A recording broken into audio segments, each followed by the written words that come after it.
I am going to read the foreword to Michael Cohen's book called Disloyal. The President of the United States once wanted me dead. Or let me say it the way Donald Trump would. He wouldn't mind if I was dead. That was how Trump talked, like a mob boss, using language carefully collaborated to convey his desires and demands, while at the same time employing deliberate interaction to insulate himself and avoid actually ordering a hit, and his former personal attorney, confidant, concierge, and at least in my heart, adopted son. Driving south from New York City to Washington, D.C. on I-95 on the cold gray winter morning of February 24, 2019, en route to testify against President Trump before both House of Congress.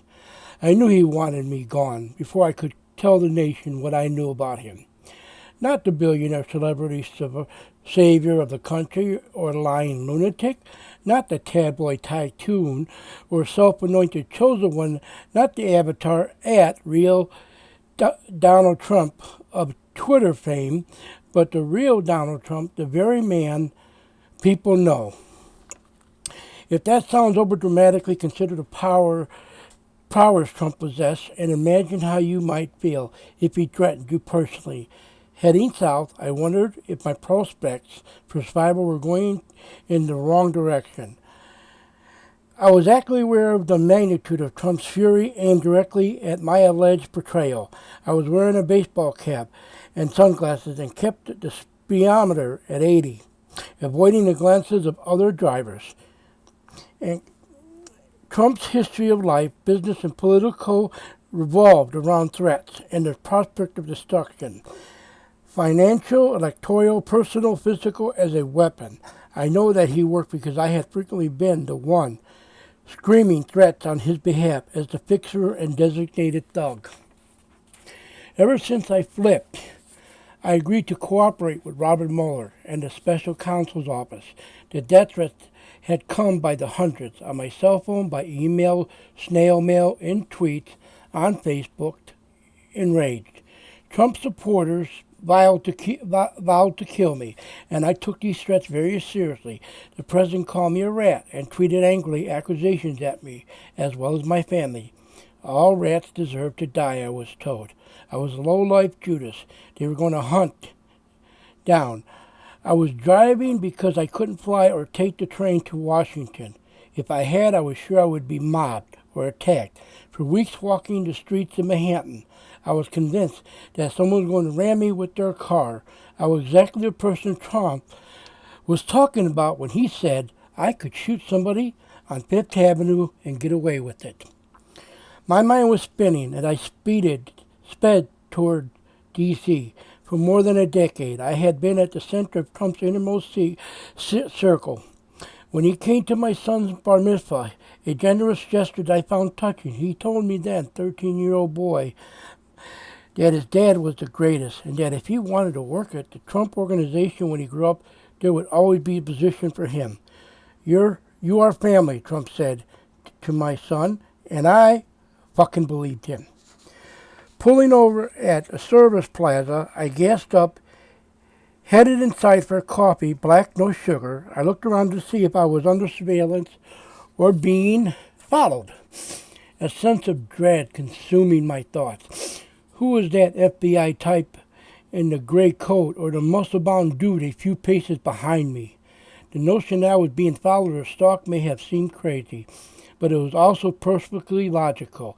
I wasn't just famous, I was perhaps the most infamous person in the country at the time, seen by millions upon millions as a traitor. President Trump controlled all the levels of the commander-in-chief and all the overt and covert powers that came with his highest office in the country. He also possessed a cult-like hold over his supporters, some of them deliberately unhinged, and would do anything to please or protect the president.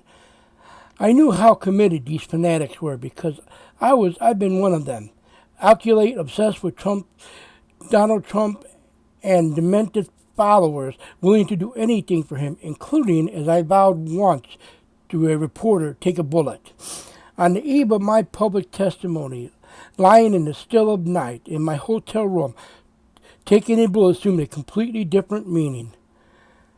There was a level of resignation I had brought upon myself, complete and total destruction.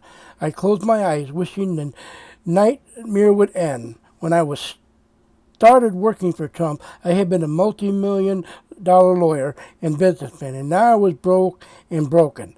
A convicted, disgraced, and disbarred former attorney about the testimony against the president on live television before an audience of more than 15 million Americans. Hey, Michael Cohen, do your wife and father-in-law know about your girlfriends? GOP Representative Matt Gaetz tweeted at me that night.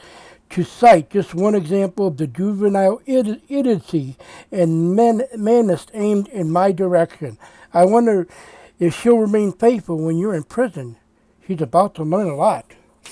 Sitting in the green room on the morning of my testimony for the House Oversight Committee, I began to feel the enormous weight in what was happening.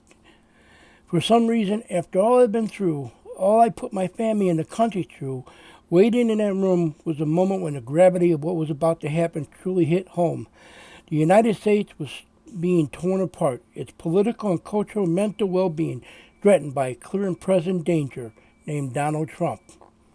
And I had played a central role in creating this new reality. To half of America, it seemed like Trump was effectively a Russian-controlled fraud who had lied and cheated his way to the White House. To the other half of Americans, to Trump's supporters, the entire Russian scandal was a witch hunt, invented by Democrats and still unable to accept the fact that Hillary Clinton had lost and squared in the most surprising upset in the history of American presidential election. Both sides were wrong. I knew that the reality was much complicated and dangerous, much more complicated.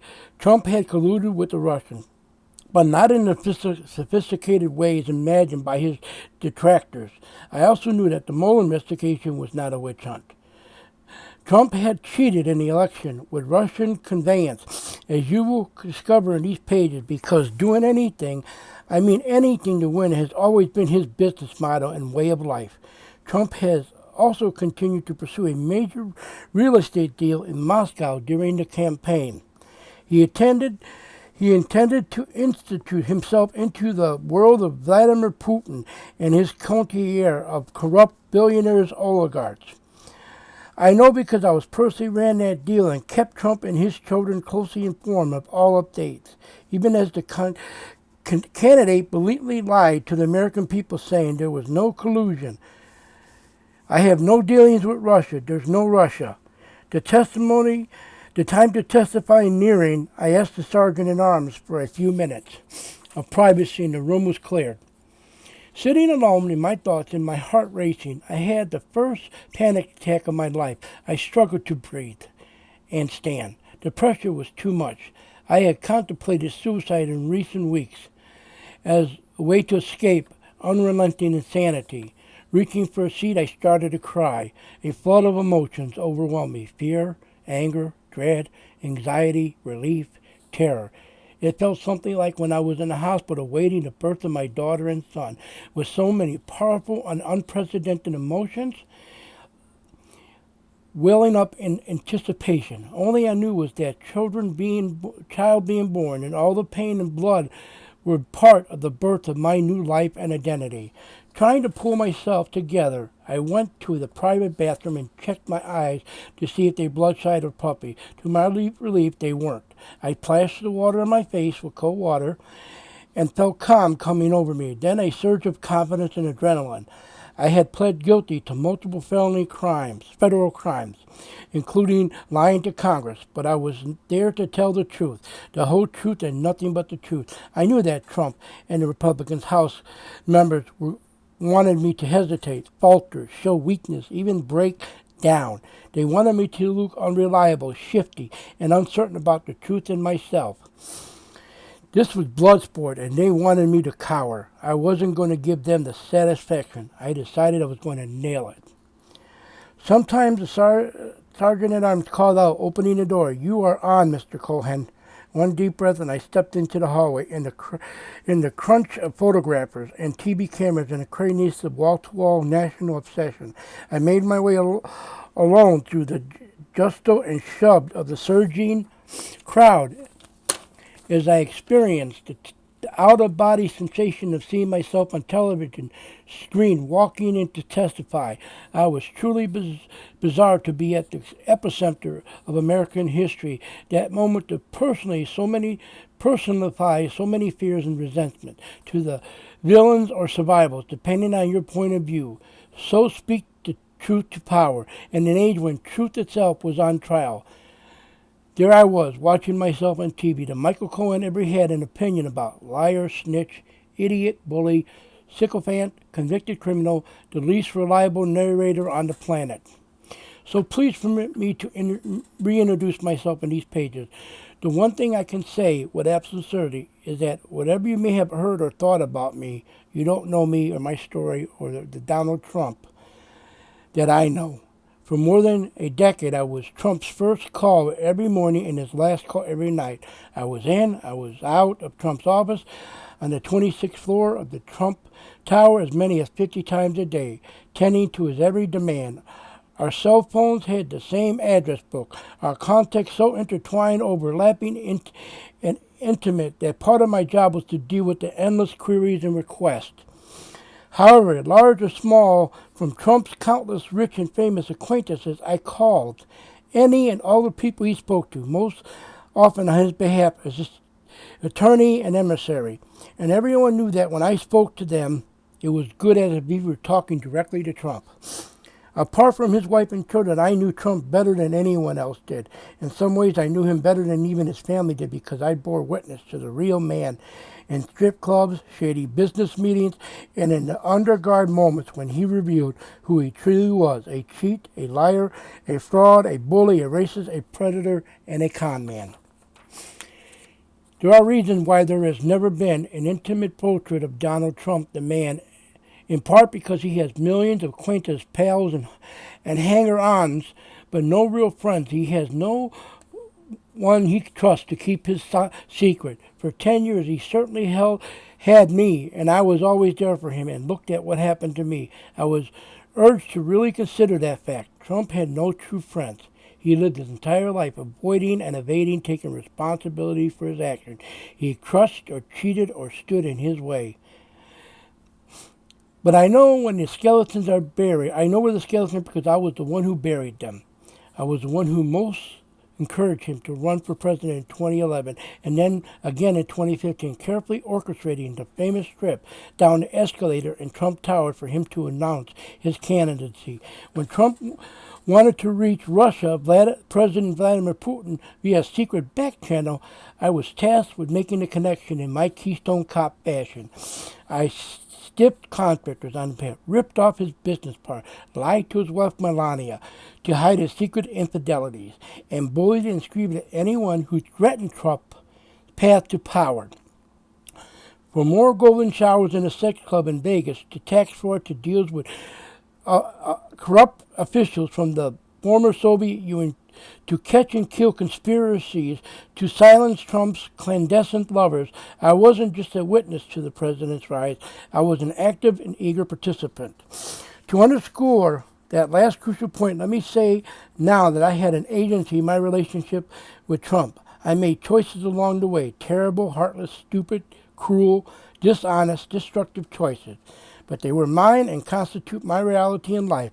During my years with Trump, to give one example, I fell out of touch with my sister and younger brother, as I had imagined myself being a big shot. I made my fortune out of taxi medallions and a business viewed as sketchy, if not lower class. On Park Avenue, where I lived, I was definitely new avant riches, but I had a big plan that didn't include being excluded from the elite, and I had narrated. I wanted to climb the highest mountain of Manhattan skyscraping ambitions, to inhabit the world from the vantage point of a private jet and a billion-dollar deal. I was willing to do whatever it took to get there. Then there was my own considerably short-tempered and willingness to see to get ahead regardless of the consequences.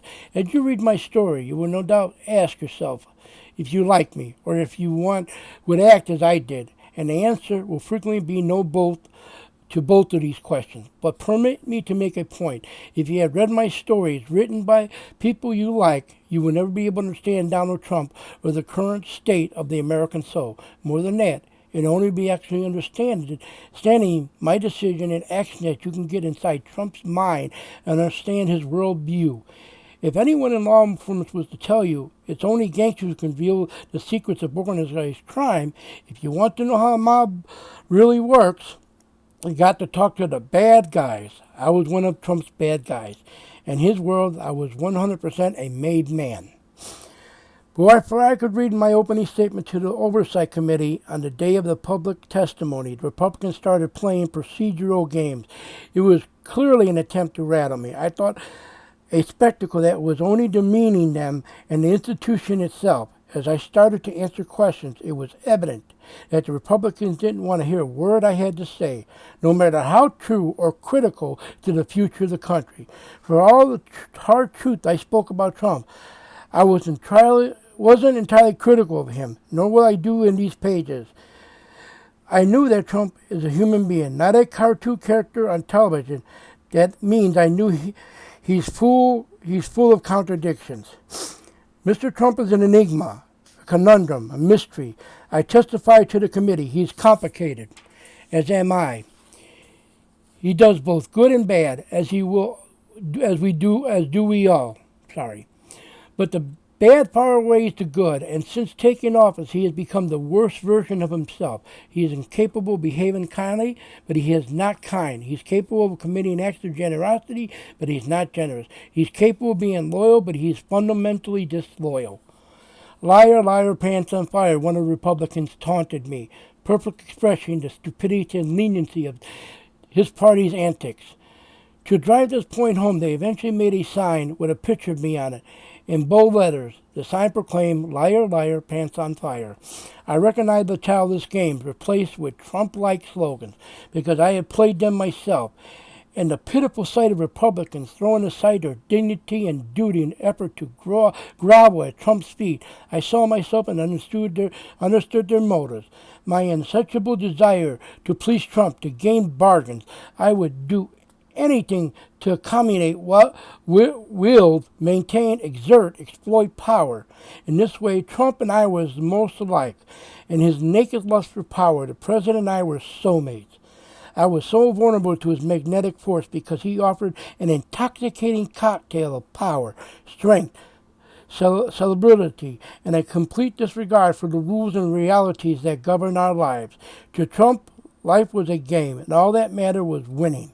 In these dangerous days, I saw the Republican Party and Trump's followers threatening the Constitution, which is far greater peril than is commonly understood, and following one of the worst impulses of mankind, the desire for power at all cost.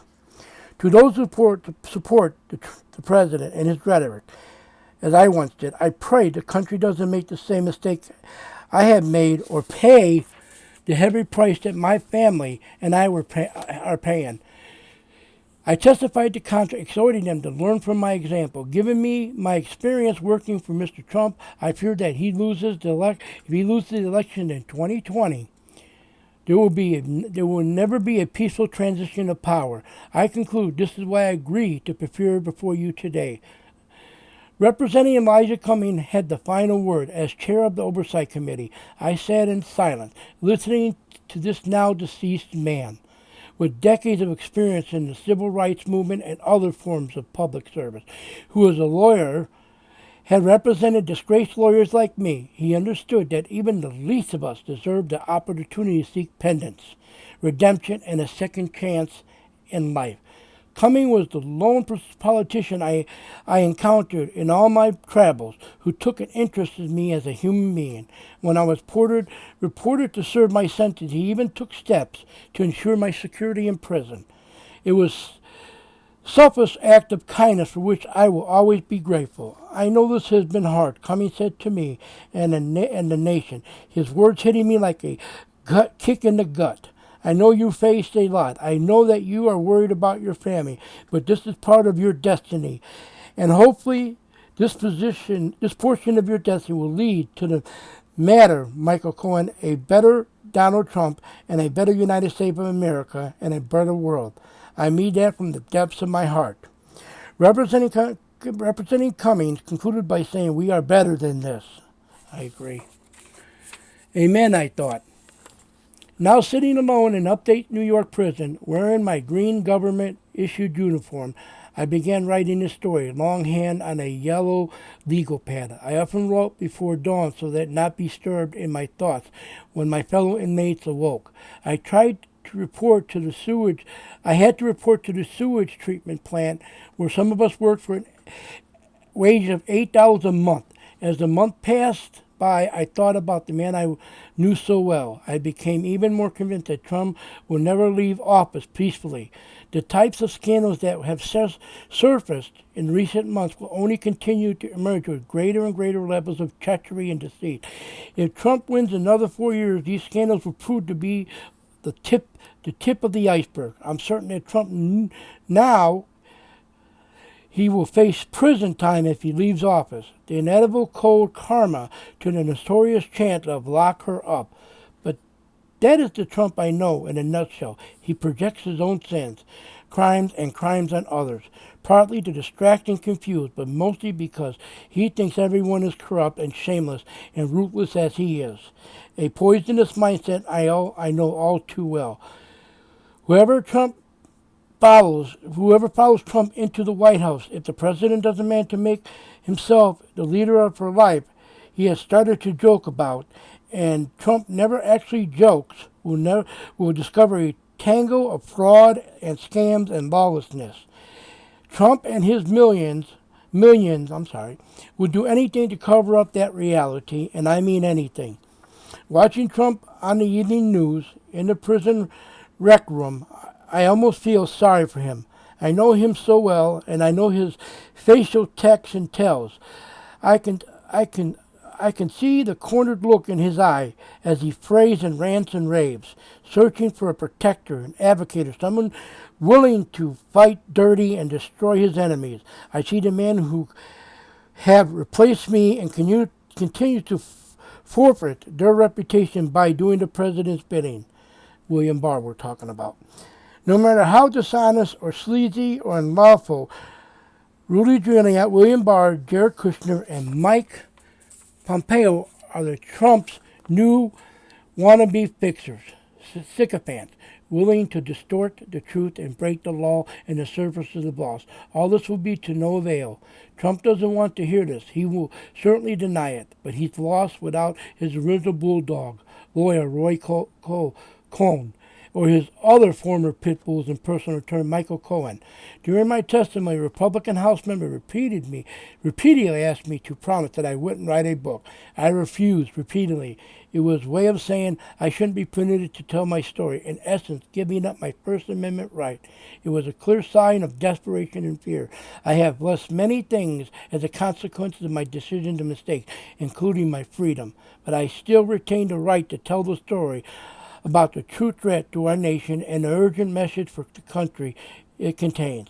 One last thing I say with great confidence, as you turn the pages and meet the real Donald Trump for the first time. This book of the President of the United States does not want you to read. Michael Cohen, Austinville Prison in New York City, March 11, 2020. Thank you.